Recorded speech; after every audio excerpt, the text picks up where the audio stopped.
You're on mute. What a great way to start. That usually happens automatically that I'm unmuted, but that's You've been okay. silenced. Sorry. What a great intro. That's retro Watch Mojo right there. Welcome, everybody. This is the Inside Podcast. Ash, how's it going? Pretty good. That was probably our fourth or fifth bumper. We had a number, and the first ones were a lot more Spartan. Let's put it at that. Well, we have a very special episode today because this week is Watch Mojo's official 20th anniversary. Last year, we did 20 episodes of the Inside Podcast looking at the trajectory of Watch Mojo over the years, but the official 20th anniversary is this week. So, Ash, take us back to January 22nd, 2006. Tomorrow, you're uploading the very first Watch Mojo video to YouTube. What is going through your head? Not to YouTube, even though I was a early viewer of YouTube. I was uploading the first video to WatchMojo.com, and the site, was a rudimentary, basic, no CMS website. I remember vividly even the URL said .php, but there was no PHP going on there. To be honest with you, obviously we've discussed, I had a non-competition agreement, so I purposely wanted...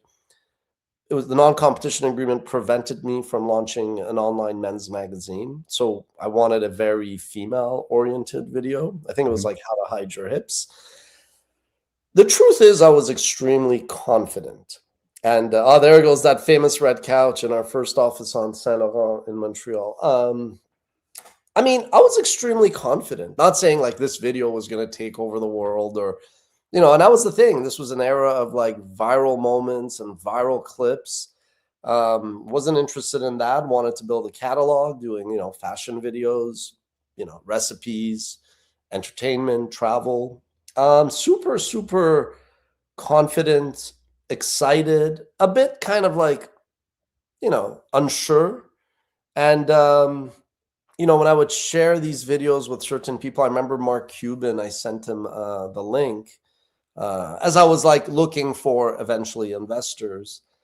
And, not to brag, but I look at where YouTube is now. I kind of envisioned this world where there would be this new ecosystem and it wouldn't be TV and all that. And I don't want to put words in his mouth, but it was kind of I don't get it. Why are you producing content, right? Nobody wanted to produce content. And I was that pyramid we've alluded to. Yeah. I was traditional media is going to stay on the corners and UGC is not what marketers want. I'm we're going to target that middle. But yeah, no, I'm pretty confident, pretty optimistic, but foreshadowing a lot of times I thought there was a light at the end of the tunnel, but just another oncoming train.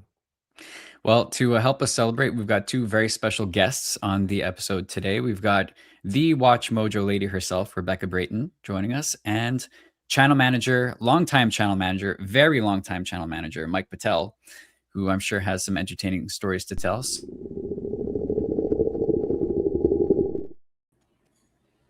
Hey guys, Rebecca, hey. Mike, how's it going? Hey guys, how are you? Good. Oh, I've like everyone else at the company, I've worn many hats. You're not wearing a hat today. You think you were wearing one earlier today. No, today we're celebrating. I don't need to wear a hat. Mm-hmm. Did the hair? Not even a birthday hat? Anyway. We should have those. Watch Mojo birthday hats. Anyway.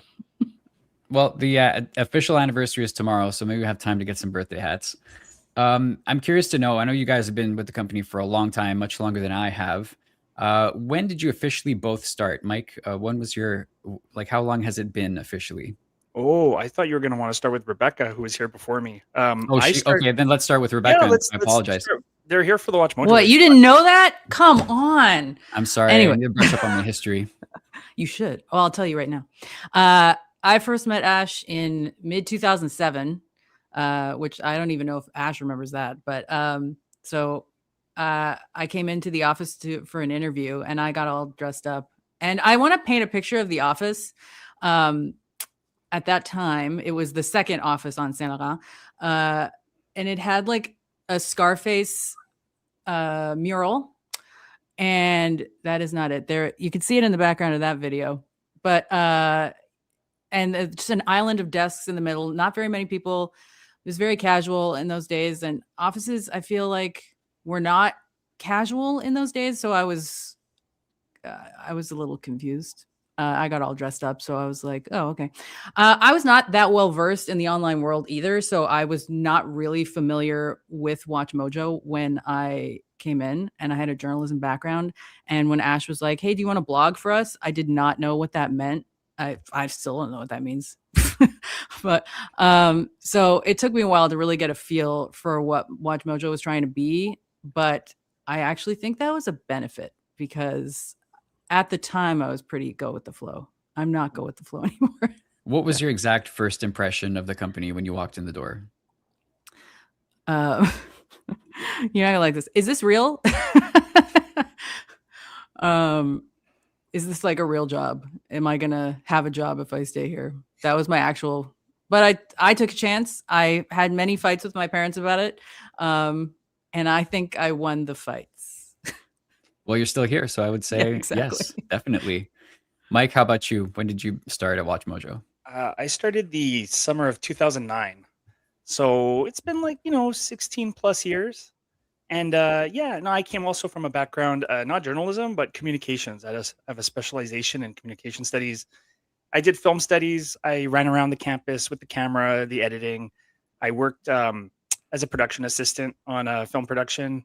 I worked as an audio assistant, running around doing things like the Calgary Stampede, commercials in Calgary. I also worked.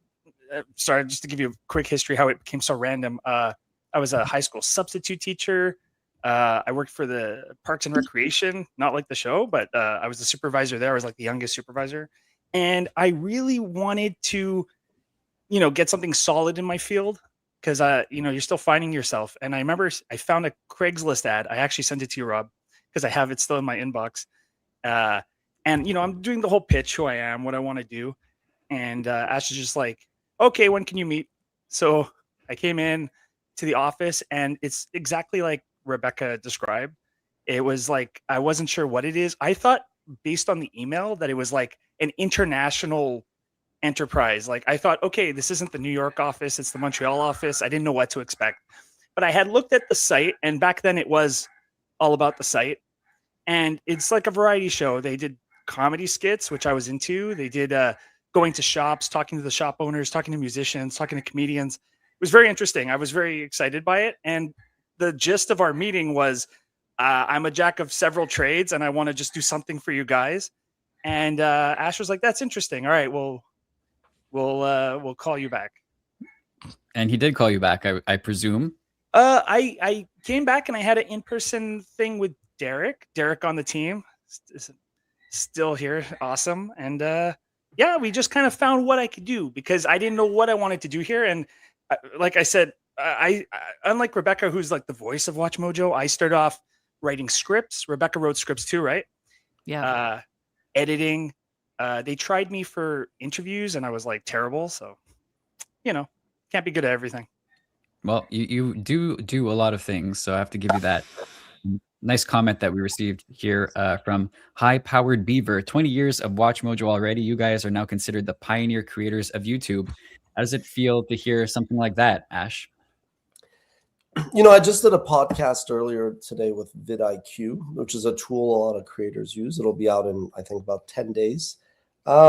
It's great. I mean, I personally still think we're unknown, have to prove ourselves.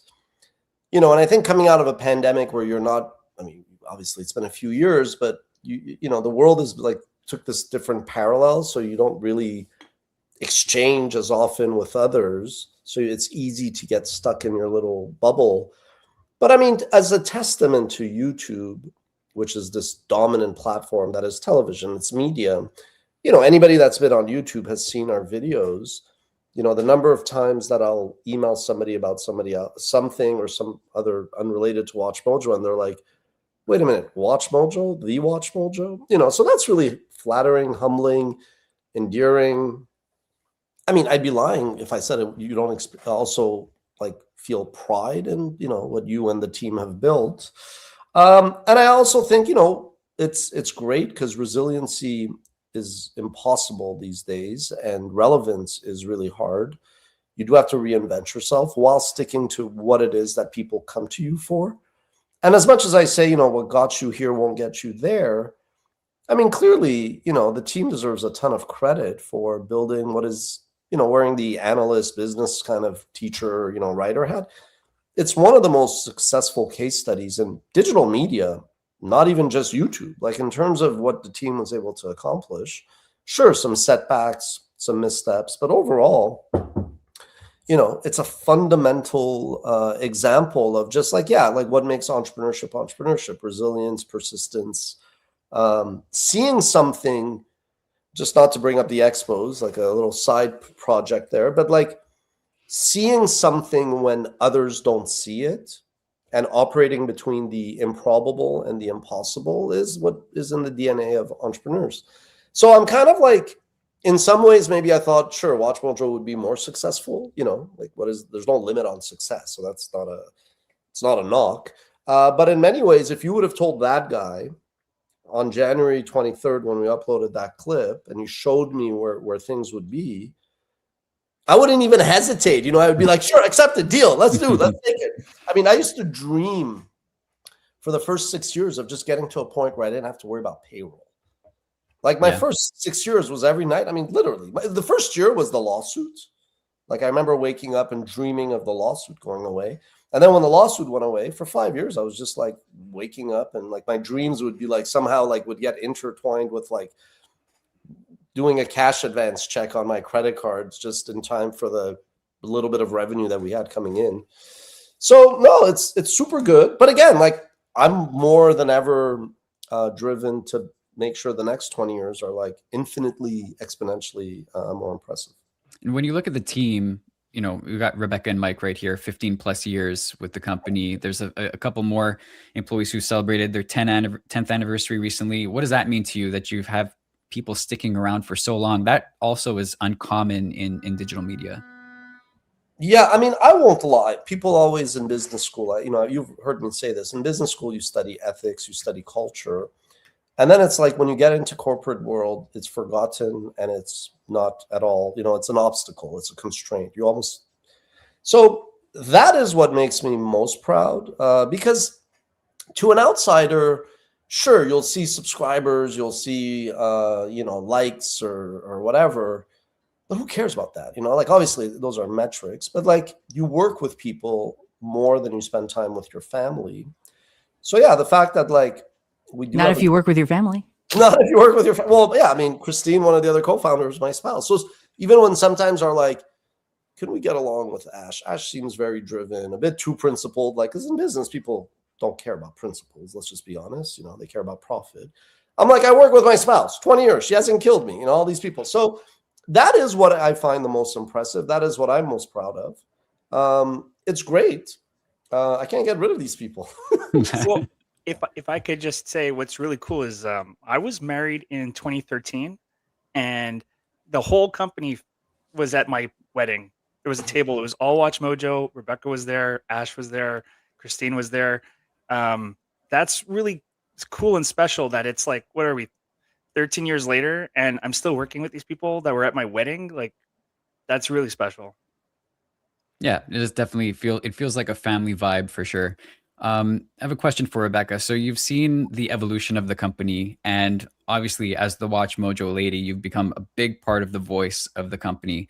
When did you really embrace that for the first time? At what point during your career did you feel like, okay, I'm the WatchMojo lady, like this is my thing? Still waiting.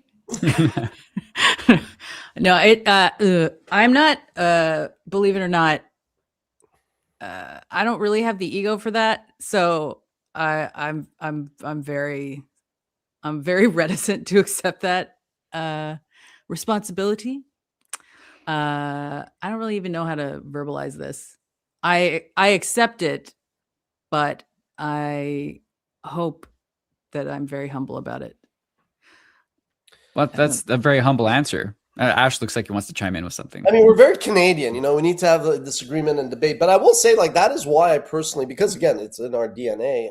That is why I reached out to the Guinness Book World of Records, and I was like, there must be a category now for like most, voiceovers done on YouTube. I don't know how anybody could possibly beat Rebecca in that. No, it's great. But the fascinating thing about YouTube, and again, the nature of it is when Rebecca, I'm sure today, some people might be like, oh, face reveal, even though she's been on camera a lot. It's a fascinating platform. And yeah, I mean, again, like I recommended this idea. I don't know if we did it where I was like top 10 iconic voices and like Siri's voice. There's a few voices that have become kind of omnipresent. I wasn't sure if we would include Rebecca. We're a bit biased. That would be weird, but it would start off with like, welcome to Watch Mojo. Today we count down top 10 iconic voices. I don't think we did that. You guys, because you never listened to me, you guys. No, I'm kidding. That's a joke. No, but I'm like, to a generation that has grown up the way we grew up. Hello, thank you. Greetings and love back to India. This whole generation, the way like I was watching, I was watching Much Music, not MTV because we're Canadian, but the generation that grew up on the MTVs, the generation that grew up like, ESPN, NFL, like there's these iconic things that people attach. And I don't know if Rebecca feels it because from one's purview, our perspective is different, but yeah, like there are millions and millions, tens of millions of, we reach 100 million people a month. So billions of people, if you think about it, at least a billion, let's leave it at that have heard her voice. It's crazy when you think of the power of the internet. And sure, the power of entrepreneurship, the power of teamwork. It's just, everybody should be very proud. And that's actually why I stopped saying the whole, we're the unknown startup from Montreal, because it was like, it made sense for me to think like that. But I thought it was unfair to the team because the team's built this incredible business. Yvonne has a cool clip teed up, so let's play that. If you don't mind, Yvonne. No. I'm always watching the top 10 things. Always. Welcome to Watch Mojo. Yeah. That's me. Hey. Oh, no way. Oh, no you way. narrated? You do the, Oh, my God. Can you do the intro for us? Right now. Oh, really? Please. I've never done this in person. Welcome to Watch Mojo. No way. Oh, my God. This is so ridiculous. I love your show. How great was that moment? That's so cool. It was very good. You have to, okay, for context, most of my job is me under a blanket in a closet. That sounds good. What is your job? Wait a minute. What are we working on there? No, I'm kidding. So anytime I'm out in the wild and someone acknowledges my job, it's very, very, how do you know that? Because it represents the power of the internet, like you were saying, Ash. But it's a smaller world than you think, I guess. Has it happened that people have recognized you just by hearing your voice and been like, not really, but my dad was always very big on telling people, hey, this is the Watch Mojo lady. And people would be very excited at that point. Or if they found out that I worked in media, they were like, wait, you sound familiar. That kind of thing. So, yeah, sometimes they take a little prompting, but people, I have been recognized. You know what's funny? People always ask me if I know the Watch Mojo lady. Especially, I remember I was on vacation a while ago and I was on a cruise. I'm a big cruise guy. And they have one channel it was just Watch Mojo looping. So I'm on vacation. I'm like, all right, no Watch Mojo for a week, whatever. I'll, just kind of whatever. And then I turn on the channel. It's welcome to Watch Mojo. And it's Rebecca. And I was like, oh, she's here. She's here on vacation. People on the boat, when they ask what I do, because you get into conversation with people in the hot tub or whatever, I'd be like, hey, have you been to channel 17? That's what I do, Hot and then tub, it's like under a blanket. What is this podcast on? Okay, Yvonne, my good man, I sent you a link. If you could play that as I set it up. So that moment with Tom Holland, I think, was incredible for the team because it did kind of validate. And I mean, again, we all like validation is different. Like the only reason I applied for the Ernst & Young Entrepreneur of the Year is because not having an outside investor, it's not a red flag. Yeah, hold it, pause it for 1 second. People were like, is this company legit? So I was like, here, this company vetted us. Yes, it's an entrepreneur award. It's packaged individually. It's like, but an MVP of the team goes to a team that's crushing, right? So I remember that being like a moment, like an inflection point where I could kind of shed one layer of insecurity. And so the Tom Holland, it was very meta in one sense that it was a person, an actor we covered. That movie wasn't Spider-Man, but of a very iconic kind of IP that we kind of built the business around. So it was fantastic. But for me personally, preceding that was this. I was going to VidCon, which is like the the mecca of YouTube kind of creators. I was literally I had Wi-Fi, but we were landing at LAX as we were descending, and I knew that I would lose internet connection any minute. And somebody shared this video. If you want to play it, my favorite channel, finally did a video on me. I'm talking, of course, about WatchMojo. If you don't know WatchMojo, that's like you don't know Jesus. WatchMojo, the greatest top 10 channel of all time, with such classic titles as Top 10 Anime Chefs. If you think I've been out of ideas, WatchMojo is on a whole new level of out of ideas. all right, I love that. So obviously he's roasting us, but I mean that was the thing. Like PewDiePie before Mr. Beast was the king of YouTube. That was a moment for me where clearly, I mean, he's roasting us. You probably saw our videos. I'm sure we're not his favorite channel. I don't want people to miss it. But that was another meta moment that like this guy who at the time probably had hit 100 million or was on the path to hit 100 million subscribers. And it was like, yeah, we're not this like thing in a vacuum, but it was a very Canadian story. As much as I always focus on the American market, and that's the biggest market, and it's a more fun, competitive market. Canada's not. It's like Canada's like a oligopoly. It's like everything is smaller, controlled. It's very old school. For an entrepreneur, you want to go. It's like an athlete. You want to play in the biggest leagues. So when I saw that, that was for me a moment that I was like, okay, I'm like, and the symbolism of landing in LA to go to VidCon, that was like, that kind of hit me that I'm like, okay, Ash, like, it's a bit like when you get a certain job and you have to dress the part. I was like, okay, like we have kind of made it, so to speak. So yeah. And then obviously the Tom Holland one, which we use to this day. And many people mention when they find out that I work at WatchMojo, let alone start it. So big moments for sure. Mike, I want to flip it over to you. How has the channel evolved in your eyes? Because I know you've been doing channel management for a long time, but you've done other positions, and you know how the operations work very well. So what's the evolution been like for you? Oh, wow. That's a really good question. I mean, because when we started, like I said, there were like three of us writing scripts. There was like Rebecca, myself, and Stephanie. And at one point, a few years into it, we were growing. We were growing so fast that it didn't make sense for just like three people to like write all the scripts. So then we rejigged, and I took over at some point managing the writers. So I did that for a few years. In between. So I had to build a writing team of dozens of writers from around the world who knew their topics, knew our style, and could help us evolve. And then we had to scale everything else, right? You have to scale the editors. You have to, the same thing happens on all the sides. You got to make sure that there's more people to do voiceover. There's more people to do editing.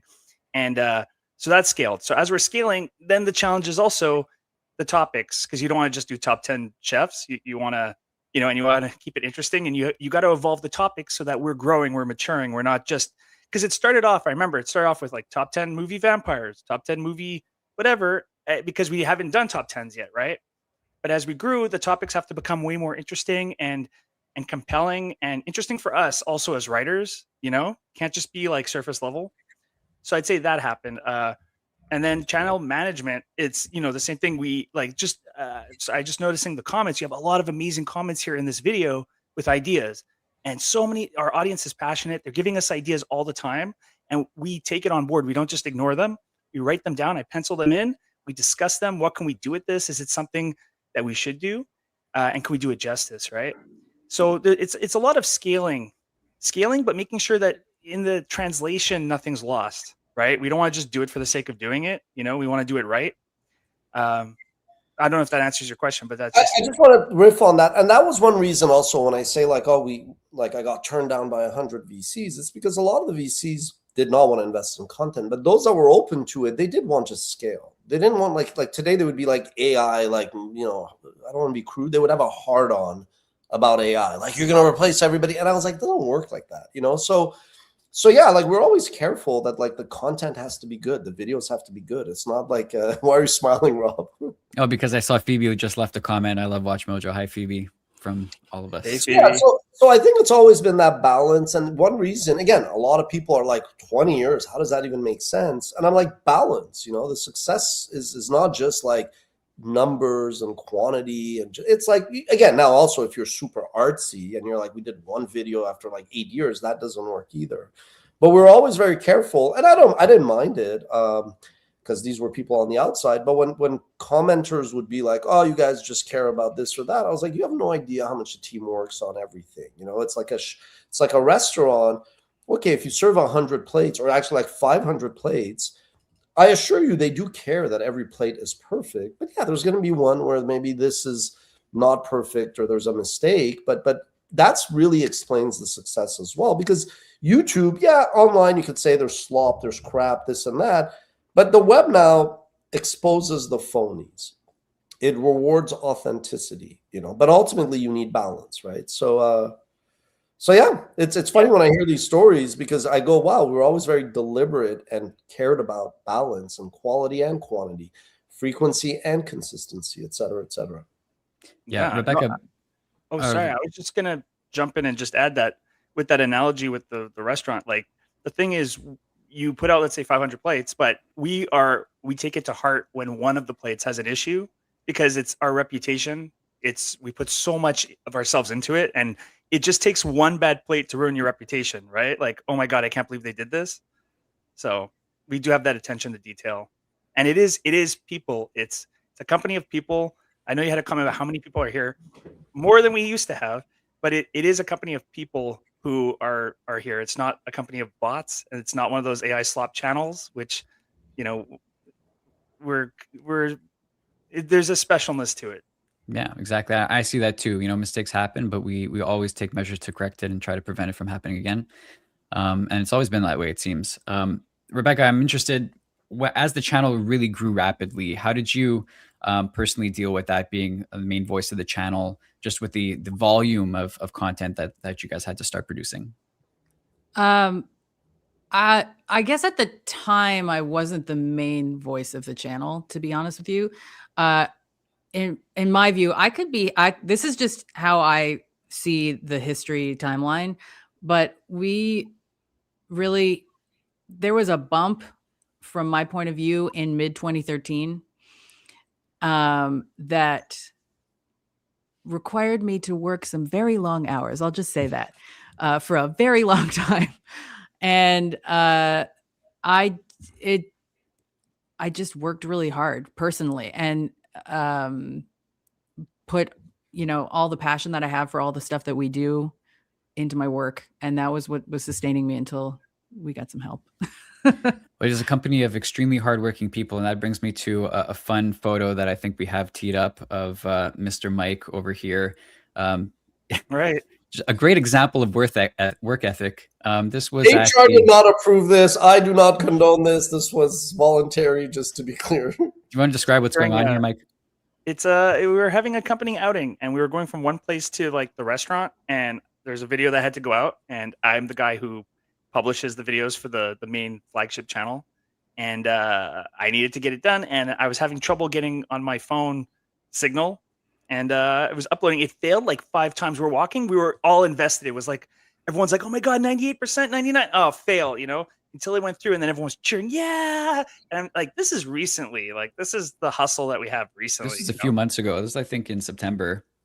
Yeah. 2025. So yeah. Yep. Still grinding, still hustling. So, is this what would you say is like the weirdest situation that you've been in, having to like do a work task? Well, there's this. I remember, well, I don't know if it's weird, but like pre-COVID, there was a lot of late nights scheduling stuff. Post-COVID, there were some nights where it's like, I'll do it from my car, so, late at night. Yeah, I'm sure Rebecca has a better story. Not better. I had to record a redo in the car in the rain in a busy parking lot. And if you record audio, you know that this is not an easy task. And it was a quick line. If I'd had to do a full script, I think it would have been a bit worse, but we made it work. Yeah, that's to me that's amazing because I used to cut the audio for like the voiceover. So when someone's talking, we would cut out the breaths, right? Like the big breaths. Sometimes you leave a breath, make it feel organic. But like if the audio is suddenly no rain and then rain, like just thinking about it gives me anxiety. Let me turn it back to Ash. Were there any like standout challenging moments during the growth period of Watch Mojo that really had you worried in any way? Periods of growth or just general periods? I mean, during the periods of growth, like what was Constant. worrying you? I was again talking to a gentleman I know. He reached out to me like for assistance for his venture. And he was like, I'm surprised you even answered. And I told him, I said, I'm not above anybody, anything. If anybody seeks help, I'll offer help, even if it's just ideas. But what I was telling him is I said, look, I've lived what you're living for 6 years when we were losing money. But I go, even in the decade that ensued from 2012 onwards, which to an outsider were like the greatest years, it was constant. It was platform risk, copyright abuse, rights holders, abusing content ID, even if the law was on our side. And again, like had a first burnout in the late 2010s and a second one a few years ago until I realized it's all good. Like just it's chill. Like why are you? So I think that's just the entrepreneurial reality. I think when you're like an executive, when you work for somebody, you can just say at some point, oh, it's company policy, nothing I can do. As an entrepreneur, you can't. I mean, if you're an entrepreneur with investors that have control, or even if they don't have control, you might have agreed to certain things. Oh, they could make you, as I say, they'll give you an umbrella when it's sunny and ask for it when it's raining. But my situation was different, that if I ever had like an answer that was not favorable to the person I was talking to, not that I was the bad guy, but it was like kind of like seen as, so you're just in this weird situation where you, by default as an entrepreneur, you're trying to solve problems and help people. Because if you were selfish, you wouldn't start a business where you don't pay yourself for 6 years. You know what I mean? Like I think people misunderstand that the way like a liar thinks everybody lies, a cheater thinks everybody cheats. People think you're in it for the money. You're not. If you were in it for the money, I could have gone and made a job and made like insane amounts of money after Ask Men, but I started the company because it was more, whatever. We're not normal people. But so my point is, it was always like that. It's just recently after my last burnout, 2, and I said I don't want a third, that I was like, if you don't have fun, and if you have to stop letting these things bother you, because you're going to die, you're going to kill yourself, So it was always like when you ask, was there one moment? There was not one moment where I had peace. It was, it was either somebody asking something that I thought was reasonable, but maybe I couldn't say yes to, or it was somebody asking something really unreasonable, but I'm not the type to be like, you're a moron. I'm like, let me give you this context, and we've talked about this in the capitalism, socialism thing. I'm actually a very communal kind of person. I'm always thinking of like the common area to please all these different people, stakeholders. But I've also learned that you can't please everybody. And that's what it leads to. And that's fine. So entrepreneurship is really hard. Today, I actually mentioned finally that like the Academy and study of entrepreneurship, because people seeing especially the Expos hustle, they're like, this is really impressive. And it's like informative how you're so transparent. But I'm like, this is what I was doing with Watch Mojo, but that was out of survival. Like I had to do like work at 800 kilometers an hour. Whereas this is more like purpose and it's fun. But one of the things in the academy will be like, yeah, you can learn marketing, 4 Ps, finance, cost of capital. But I'm like, you're going to have to ask yourself, are you willing to put yourself through this? And if you're not, you could then be an entrepreneur. You could be a strong ally. I wouldn't be here like without the team. You need somebody who is messianic, like maniacal. Oh. You need somebody who's almost like believes it's like divine, drive. Yeah. But so you need somebody like whether it's Watch Mojo, any startup, the Expos. But I like the Expos is a perfect example. Alone, you can't do anything, right? So you got to balance that. Yeah, for sure. COVID really shook things up for the company. And that's like around the time that I came in, everybody had already transferred to work from home, more or less. This was mid 2020 when I joined the company. But before we get into the way things changed, I want to get your views on the office atmosphere, the company atmosphere, and just like the culture and how things were before that when you guys were working in the office, because I never got to experience that. So Rebecca, how did you think the atmosphere was during those office days? Like, paint that picture for us. So we had an open office. Anybody could just, bug their neighbor and ask them a question.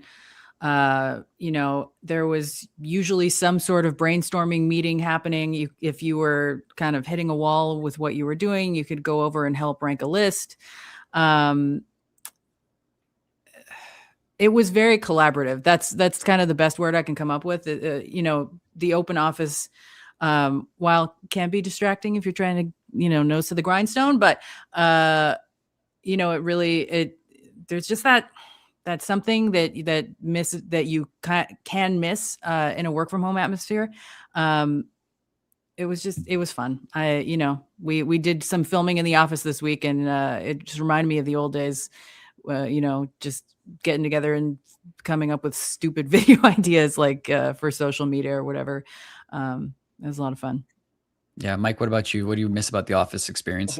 Well, oh my goodness. Well, not to give Rebecca PTSD, but the office was so small. I don't think she sold it enough because it was so small that Rebecca was sitting. You remember early? I'm talking Which about like, office are you talking about? Well, we were in the second office, which was really small, to the bigger office, but a lot of these things translate. I think this may have been early days at the other one too, but Rebecca would be doing the voiceover from her desk. That would be second office. But I'll get to the more COVID-y era. But just to bring about how small the office was, Rebecca would be doing voiceover, and I'm a button masher. And I remember Rebecca was like, "Can you stop?" And that's not true. That's not true. I would never have done that. Mike is one of the loudest typers I've ever heard in my life. That is true. I am. You did it with your eyes. But anyway, it was so small that even at the third office, right before COVID, we had like a big whiteboard, and we were ranking things right there. Like we had couches, and eventually we had more rooms open up in the building.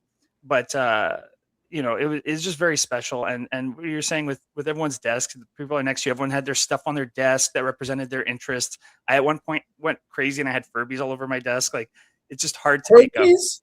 Furbies. Okay. I was like, where is this show going?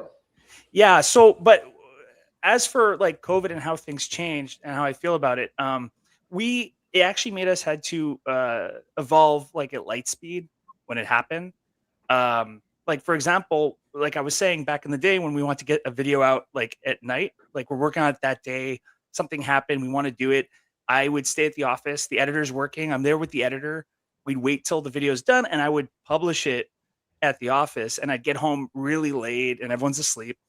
Post COVID, because we developed all these systems that we could do it from our computers, I'm able to do it like remotely, right? So that's just one difference. Yes, I miss the water cooler moments. I miss the coffee culture. We would always be around the coffee maker, the water cooler. You do lose something in translation.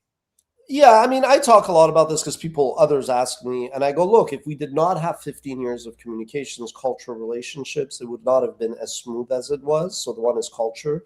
And then operations, like a decade before COVID, we made the early adopter. We had the vision, but also it wasn't great. It was painful. We shifted to the clouds, not just Google Docs, a lot of other stuff like server infrastructure.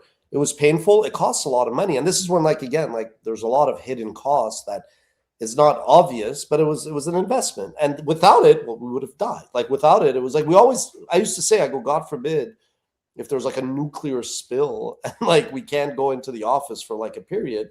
So we did that. But yeah, I mean, the thing is, and I mean, you guys, you know my style, I'm open. Imagine for all the things that Mike says we miss. I'm like, all right, we're going to get everybody back into the office. I mean, Yvonne's like, what? I'm in Mexico. We've gone more global. We've gone more remote. But the team earned it. This is the most lovey-dovey kumbaya podcast ever, instead of like, typical talk format. But like the team earned it. Also, like practically, some people moved. Like if you know Montreal, let's say somebody might have lived 2 blocks away from Mile End. If they moved to Laval or the South Shore, it's the company's call. I could be like, good for you. You still have to show up. But again, like if you want to be a decent human being and an effective leader, even if it's not altruism, even if you're just the most like biggest sociopath, 80% of CEOs are sociopath. But just FYI. Is that a fact? No, it is. Yeah, 80% of, yeah. I mean, I have some. Like Navy SEALs? CEOs. CEOs. I heard seals. I was like, what the hell? I mean, I Why are score you very thinking high of on the empathy, but I'm like, I would never do that to people where I'm like, just come in because I want to walk around or because Mike said but I think we've done our best to get people back together. Last year we had the summit, we invited Yvonne and many others who were not in Montreal. I think it's fine, but I also think that's the investment in people and culture. If you're a decent human being, it pays off possibly over very long term, but also if you think about it, it saves your ass when then you are like responsible. If you don't do that, then when COVID hits, your company goes sideways. Yeah. Ergo the concept of being long-term greedy, and that's again the school of entrepreneurship. That's what I want to emphasize on is these intangibles that you just don't really study in school and are not taught, because when you go work at no knock at IBM, yeah, IBM could care less about people. Not IBM literally, but what it represents, like corporations and all that. Well, Yeah. I'm going to get an email from like IBM's PR and legal team soon. Well, I just want to add, I didn't even mention this, that post-COVID also, because we work for remote, and yes, there's a comment, are we Canadian? We're all Canadian on this call, but we work with so many amazing people from around the world now, which we didn't, because we're in the office. Everyone was just, you're in the office, you're not in the office, right? And now it's like we get to work, like we work with Sean, name drop Sean. He works with the editorial for the channel. He's in the UK, right? Yvonne on this call, he's not here. So, yeah. Yeah, exactly. Ash referenced before how we don't want to look at ourselves as the small, Canadian company. And in many ways, we aren't a small company, but a lot of people are surprised that we're Canadian. And we see a lot of comments, even on this video, people are like, oh, you guys are Canadian? I didn't know that. Like, what's that like? Do you think that people maybe underestimate or see WatchMojo as like a bigger entity than you do, in the sense that, they're surprised to know that we're a Canadian company? I mean, look, I know right now with the whole Trump tariff, like I'm not talking about that in a stretch it out, zoom out. I think Canadian culture is in the DNA. It's absolutely a recipe of our success in terms of culture, in terms of customer service. I think it's a multiplication, though, of also being born in Iran. We have this extreme form of etiquette called tarof, which is extremely it's almost unhealthy. And again, like nature and nurture, like working in customer service. I mean, you guys see when we go out, like it's like you're my guest, So it's like WatchMojo has this weird culture that even like our board, they were like, this is not normal, like in a good way. They're like, we don't see this, even the tenure and all that. So I think now zoom out. Why are so many Canadian, why are so many Canadian comedians really successful? Not just because Canadians have a good sense of humor, but because sometimes like your cousin, self-deprecating for sure. No, that's for sure. But why are they self-deprecating? Because why are they self-deprecating? Because they have a chip on their shoulder, because they're the younger brother of no, it's all, but it's also you're an outsider, you observe. I think we can take any topic. I mean, we do cover current affairs. We're not political, we don't have that baggage. So it's good sometimes to be an outsider. And, everything as I get older, I'm like, oh, this happened for a reason. The biggest one was, like I'm a very competitive person. I think more like an athlete than an entrepreneur. So for me, I was going to go build a media company that was like American centric. I had zero interest to be like the biggest thing in Canada, not because I'm not a proud Canadian, but because as an athlete, you want to go play in the main league. But then the details and the execution. Yeah, of course, that's Canada. No doubt about it. Just to finish up on the work from home transition, Rebecca, during that COVID phase, did anything surprise you about how the team responded to that big change? Just how smooth it was. I don't think we missed a beat, honestly. Like, our work does translate remarkably well to remote. Once we figured out the necessary tools, and we're great at video meetings. I can't believe this many years in, people are still starting the meetings on mute. Rob, no, I'm kidding. But I'll take note. No, I'm kidding. Well, I'm not kidding. I actually can't believe that. But otherwise, we are very good at video meetings. They're very effective. I almost think they're more effective than in-person meetings. There, I said it. Well, it's true. There's a lot of wasted time. Sorry, there's a lot of delay, wasted time, and I think people and side chatter probably. No, but you know what it is, and this is not a bad thing. This is more of like the sociologist in me. People are more, not in a bad way, stingy, like frugal, like efficient when they're working from home because it's more their time. You know, they're gonna get the work done, and also again, if like we have smart people, we have competent people. You know, in the 2017 survey, when people said like, "Why do we have a few incompetent colleagues?" It shocked me because I was like, "Everybody's a hard worker," you know, because I hated laying anybody off.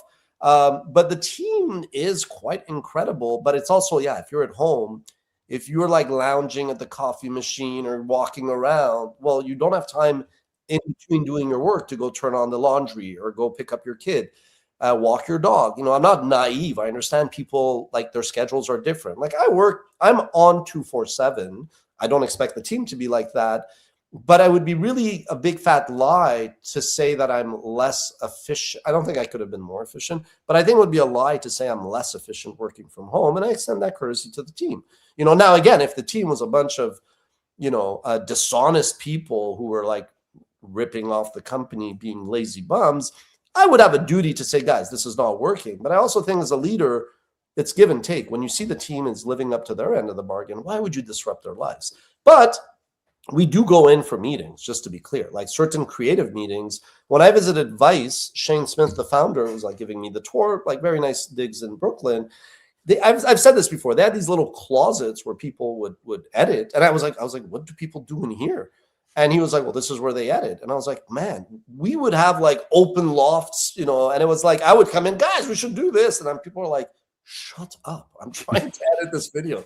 And then Rebecca, and yeah, we've had many offices. Like for the longest stretch of time, we had like super spacious, a lot of space. The two offices you guys are referring to were in the early years, but it was open space, right? I mean, it was kind of like open floor concept, which doesn't really make sense for the kind of work that we do. It's not like we're accountants or we're like bankers or we're like a media, like a ad agency that you're always like creative or pitching. So for our work, very lucky, working from home is fine. Yeah, I can definitely say on my end, and I wasn't part of the WatchMojo office environment, but I did work for another media company in their office. And honestly, I'm way more productive working from home. That's just a fact. So yeah, happy to see that change. Guys, is this an intervention? Absolutely not. I'm way less productive. So honesty is appreciated. Ash, 20 years in, what is WatchMojo's legacy to you? I want to put it more in from the outside perspective. I do think early on people were always like, WatchMojo, like the term best practices is a business jargon. But I do think like I benchmarked the best case studies that I would, you know, read in business school or business magazines.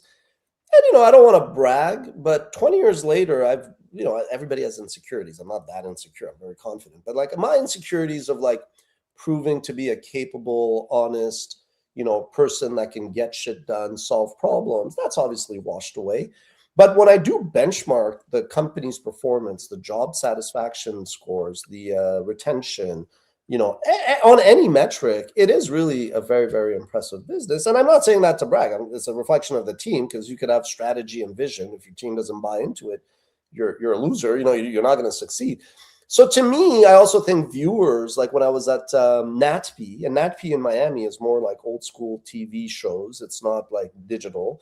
The teacher, she was a Boston-based media teacher, and she came up to me. She goes, I just want to tell you, she's like, in class, we benchmark you guys to your competitors. And she's like, you guys are constantly better at what you do. And the words I use are finesse and texture.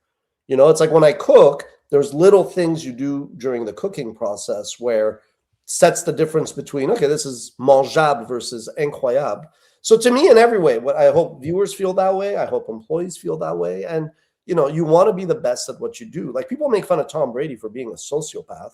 He's my hero because of that. He's just a pro, you know, precise. Tom Brady, I'm not talking drafted by the Expos. Drafted by the Expos. Good point. Tom Brady, yes, for periods he had great receivers. Tom Brady never really had elite receivers. He was just a very, very assassin-like, you know, killer. We have a very serious question in here that we must address from Ash, your business partner, Mr. Derek Allen.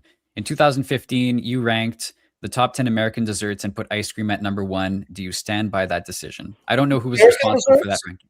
American American dessert? desserts, yes. What ice cream? Any ice cream or Just ice cream, it seems.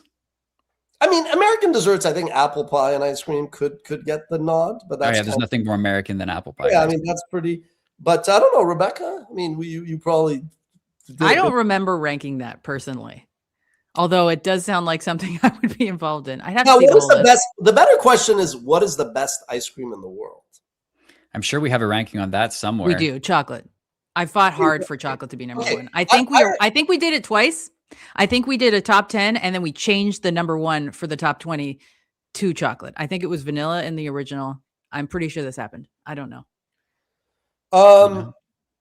It's So a I debate. will say, this is not biased because I never like talk my book. In Persian ice cream, which is like a rose water infused pistachio heavy ice cream, Bastani Sanati, is probably one of the best. Next time we're all together, I will bring a big tub of it. But I'm not surprised if chocolate gets the nod, to be perfectly honest with you.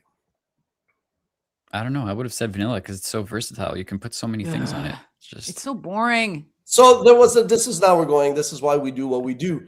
I used to be like Team Chocolate over vanilla, but in like not just ice cream in terms of desserts, but I did read this like kind of Substack kind of deep dive, which I was like, this person's a sociopath, where they, without any doubt of, any more in my head, that vanilla for desserts, because of its versatility, is probably better, but I still prefer chocolate. Yeah, and that's why we originally had it at number 1, but Yeah.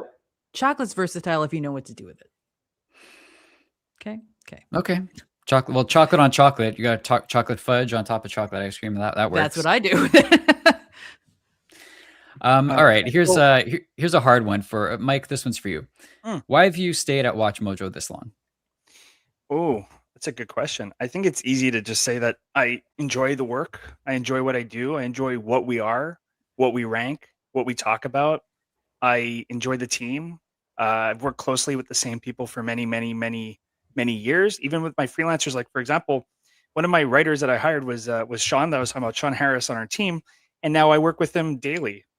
And it's crazy. Like that was so many years ago, and we're still working together, and it's evolved. Now it's, like Rebecca said, it started, people wouldn't show their faces on camera, and now I see his face, and it's cool. So it's just exciting. It's exciting. We get like, as you know, I love talking about video games and movies and TV, and that's like, it's a privilege to be able to talk about that and not do dry subjects, and learn about things. Like Rebecca has like an encyclopedic knowledge of things just without the other stuff. Rebecca does a million things. I don't want to say she just does voice, a million things, but just reading it, when you read those scripts, you have so much knowledge in your head, and that's cool, right?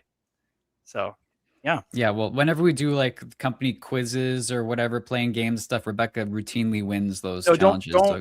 Don't play against Rebecca. You'll lose. No, it's bad. No, you could Bad put her I really on. want to go on Pop Culture Jeopardy. No, but if you put her on Jeopardy, like, man, she'll be like that. What's that guy, Ken? You'd Ken. be like that. You'd be like that Ken guy. You'll never get me off TV. Rebecca, same question. Why have you stuck with WatchMojo for so long? I mean, I can't really say I have a different answer from Mike, to be honest, because it's just Nailed it. yeah. I mean, you did. Really, it's the people, it's the content, it's just fun. Why would I leave? It's like I know that you're not supposed to. Your job is not supposed to define who you are, but it's such a part of who I am that I can't imagine leaving.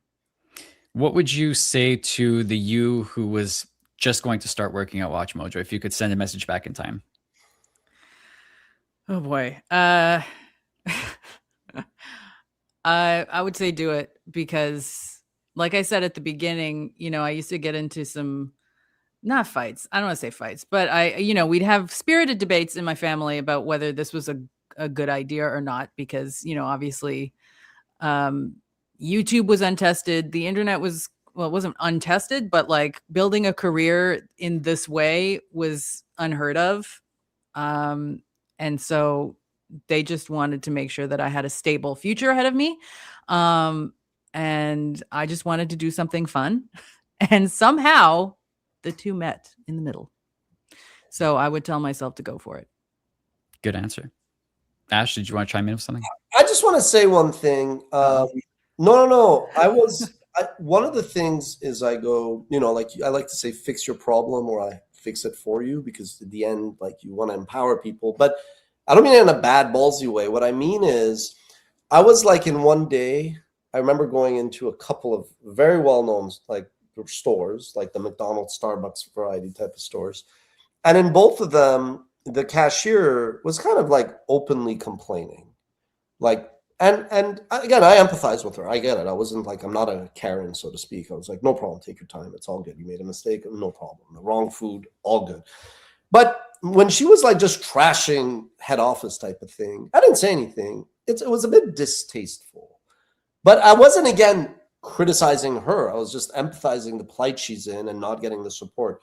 But I remember when I got in the car, I was just like, I really, really hope that when I tell the team, again, it's a free world. You want to go bash me, bash the company on something. I mean, this isn't North Korea. That's not what I'm saying. But I'm like, I really, really hope, and after 20 years, I know this now, that like, if somebody is unhappy, or if somebody wants something, or if there's a pain in your life, talk to me. And that's not just me. I mean, like, talk to your boss. Because I also think if you go work someplace, individuals can change culture. In fact, individuals, the team shapes the culture. So I'm like a masochist. I am always like customer service boy. I'm always asking, how do you feel? Forms, surveys.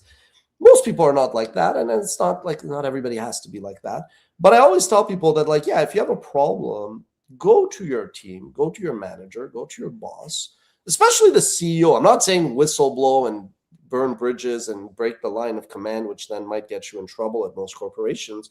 But I assure you, the guy who's in like the corner office, so to speak, especially founders, they do care. Like, maybe not as much as you want, but I'm like, and so when I hear these things, it warms my heart.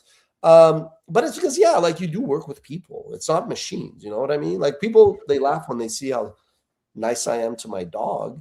And I joke, not in a, I'm special, I have many flaws, but I'm like, I do treat her nicer than most people treat humans.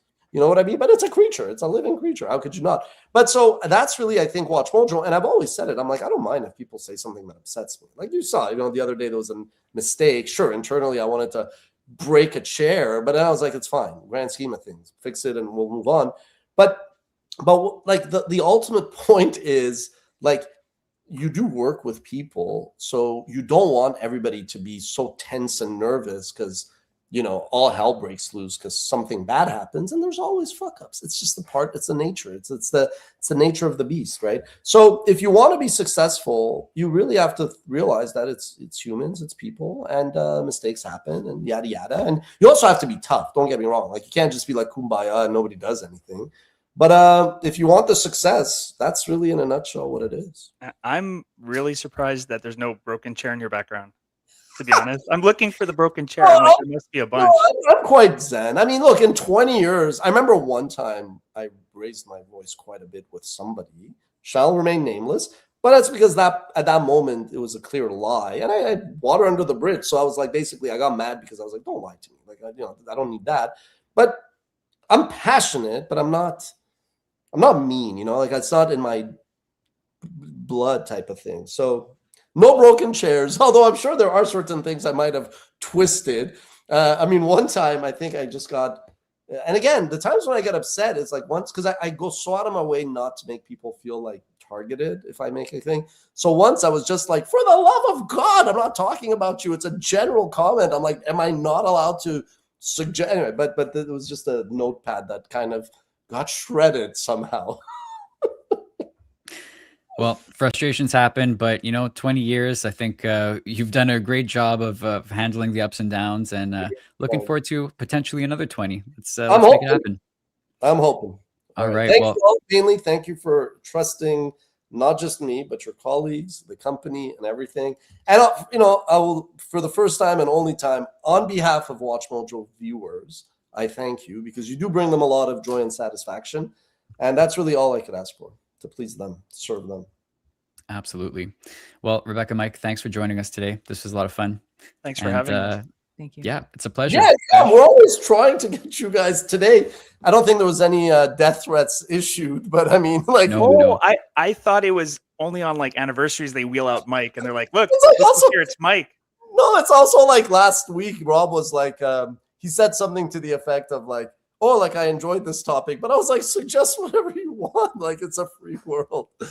All right, folks. I guess I'm seeing you all tomorrow at our happy hour to officially celebrate. Good stuff. Yeah. Looking forward to that. Thank See you then. Thanks everybody for tuning in. We got a lot of engagement on this one, so appreciate those Yeah. comments. Yeah. And I'll see you guys all. And I'll see everybody in the comments on the channel. Yes, Mike sees everything that you write. So yeah. Yeah, direct Mike took over the baton. Eventually, I needed to step away as Mr. X. It was driving me a bit crazy. And what's funny is, like 2 nights ago, when I kind of went to bed, I was like, speaking of X, the platform, I was like, X, you either start off crazy or you end up crazy staying on this platform. So It's Twitter. thank you, Mike, Oh, for it's a big part of it. We have to engage. We have to listen to our viewers. Thank you. Yep, it's a real person. It's this guy right here. Cheers. All right. Take care, everybody. See you next time.